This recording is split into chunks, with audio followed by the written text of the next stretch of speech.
13,490 Ford Rangers and Everests were recalled in Australia because of an engine fault that could cause the engine to fail without warning. And that's just one recall, on one model, in 1 year. Let me put that in plain language. That's not a rattle. That's not a warning light you can ignore until the weekend. That's an engine that can quit on you at 70 kilometers an hour with your kids in the back seat. I am Mark Petrelli. I spent years as an auction house valuer, standing in yards across this country, watching what utes actually sell for once the paperwork gets pulled apart. Not what the windscreen sticker says. Not what the salesman tells you on a Saturday morning. I've watched a ute get bid up like it's mint, then quietly get pulled from sale 20 minutes later because someone ran the history and found it was a repairable write-off wearing a new coat of paint. That 13,490 number isn't the scary part, honestly. The scary part is what it represents. Australians bought 235,614 new utes in 2025 alone. That's not a niche vehicle anymore, mate. That's the default work truck, the default fleet vehicle, and for half the country, the default family car too. Which means every single one of those recalls, every rust case, every odometer winback, it's not happening to some rare model in a corner of the market.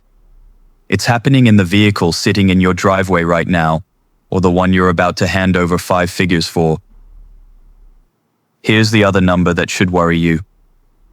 Roughly 1 in 10 privately listed used cars in Australia still has finance owing on them, meaning the bank can legally repossess the ute you already paid cash for, months after you drove it home. Today I'm counting down 9 documented ute buying traps here in Australia, ranked from bad to absolutely brutal, and then I'm going to show you the one that's currently sitting in federal court. By the end of this, you'll know exactly which checks actually protect you, which ones are basically theater, and where the real money disappears in a used ute deal. Stick with me to the end, because the number 1 entry isn't a rumor, it's an active legal case, and it changes how you should look at every built-tough ute on the market. Right. Let's go from bad to absolutely brutal. Coming in at number 9, the odometer that lies to your face. The number on the dash isn't verified by any government system in this country. It can be wound back, and there's no central authority checking whether it's telling the truth. The PPSR itself states plainly that it does not track odometer consistency. That's not a small gap. That's the main tool most buyers rely on, quietly admitting it can't help you here. Number 8 is where it gets a bit murkier. Repairable write-offs, re-registered interstate. A ute gets crashed and written off in one state, gets patched up, and reappears for sale in a completely different state a year later. Nobody questions why. NEVDIS data shows repairable write-offs typically lose 20 to 40% of their market value, even after what looks like an excellent repair job. You're not just buying a damaged ute at that point. You're buying one that's already lost a third of its worth and doesn't know it yet. Up next, number 7, finance still owing. We touched on this in the opening, but here's the real-world version of it. You buy the ute, you pay in full, you're driving away happy. Then 6 months later, a letter turns up because the previous owner never cleared what they owed, and the bank still has a legal claim on the vehicle. In plain Australian terms, you can lose the ute you already paid for. Number 6, hail damage sold off as cosmetic. State transport authorities have flagged that hail repairable write-offs can involve full roof and pillar replacement. That's structural. That's not a hailstone dent you buff out. And it gets listed as minor cosmetic marks, drives beautifully. Would you sign for that if you knew the roof had been cut off and welded back on? I wouldn't. Quick favor before we hit the top 5. If this is genuinely useful, give the like button a tap. The top picks are where the real money disappears, and I want the algorithm to push this in front of as many Aussies as possible before they sign something they shouldn't. Cheers. On we go. Number 5. Dealers who dodge their own legal obligations. Under Australian consumer law, dealers are required to repair, replace, or refund a genuinely faulty vehicle.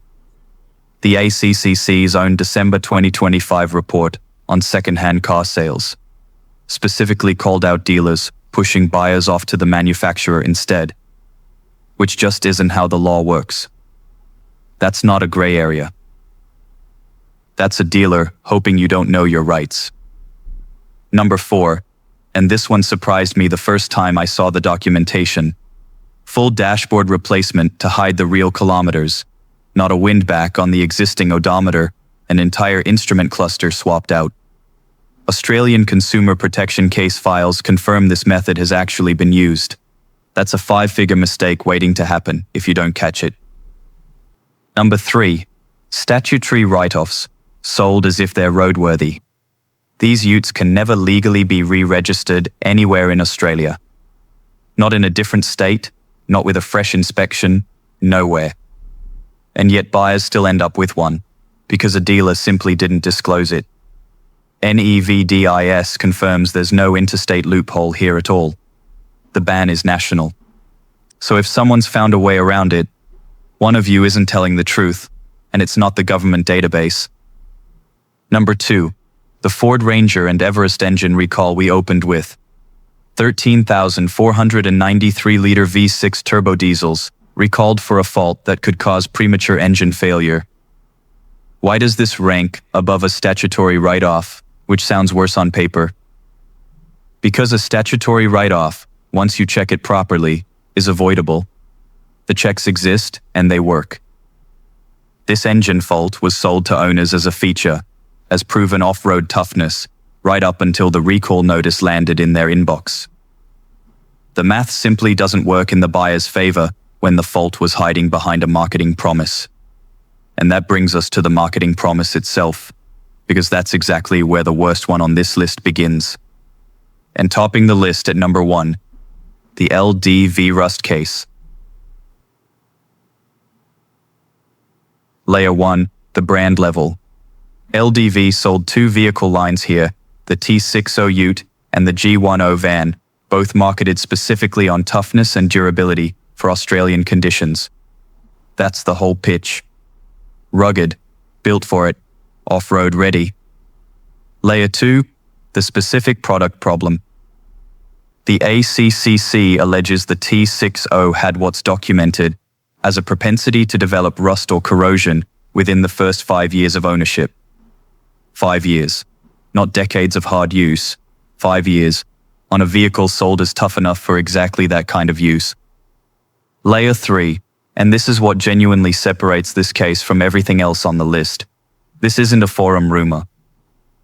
The ACCC instituted federal court proceedings against the company in April of 2025, alleging it continued making durability representations for years, despite being aware of the rust issue.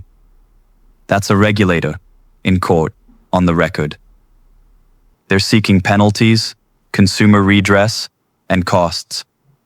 In plain Australian terms, that's the watchdog saying, under oath, that owners were told one thing and sold another. Layer 4, the part nobody thinks about until they're stuck with it. When a brand ends up in this position, resale value, parts access, and dealer network confidence all take a hit at the same time. You're not just buying a rust risk. You're buying into a support network that's currently under a legal cloud. Layer 5, and here's the image I want you to walk away with. Every other entry on this list is something happening to a used ute after it left the factory. Bad luck, bad repairs, dishonest sellers. This one is different. This is the ACCC alleging the durability promise itself was never true from day one. That's the ceiling of how bad it gets, because it means the informed buyer, the one who did everything right, still couldn't have known. So here's your action step, right now, before you even finish watching this. If you're looking at any UT, LDV, or otherwise, pull the build date, run a proper history check that covers write-off status and finance, and specifically ask the dealer in writing about known rust or engine issues for that model year. Get the answer in writing, not a verbal, "Yeah, nah, it's fine, mate." You are now the informed buyer who knows something most Australians walking into a showroom today do not. So there they are. Number 9, an odometer nobody's actually checking. Number 8, a write-off quietly re-registered somewhere else. Number 7, finance the bank can still chase you for. Number 6, hail damage hiding structural repairs. Number 5, dealers dodging your legal rights. Number 4, a whole dashboard swapped to hide the kilometers. Number 3, a statutory write-off sold as road legal. Number 2, an engine fault sold as toughness. Number 1, a durability promise the regulator says was never true. My honest takeaway, and it's the same one I always give. None of this makes utes evil, and it doesn't mean every dealer is out to get you. Most of them aren't. But informed buyers always win in this market, because Australian consumer law already gives you the right to a vehicle that's fit for purpose and matches how it was described, whether the dealer wants to remind you of that or not. So don't walk away from a ute because of this list. Walk away from the ones where the seller won't put the answers in writing. Are you sitting in front of a ute right now, wondering if that rust on the wheel arch is nothing, or something worse? Have you already bought one and started noticing things that don't quite match what you were told at the yard? Or are you the person who's been putting off the PPSR check because you figure it'll be fine? Drop your stories in the comments. The honest ones, the painful ones, the I should have watched this 6 months ago ones, all welcome. If this helped, give it a like. Hit subscribe for more straight-shooting Aussie car advice, and I'll see you in the next one. Drive safe, and remember, a ute that's marketed as tough should have to prove it in court just as easily as it does on a dirt road.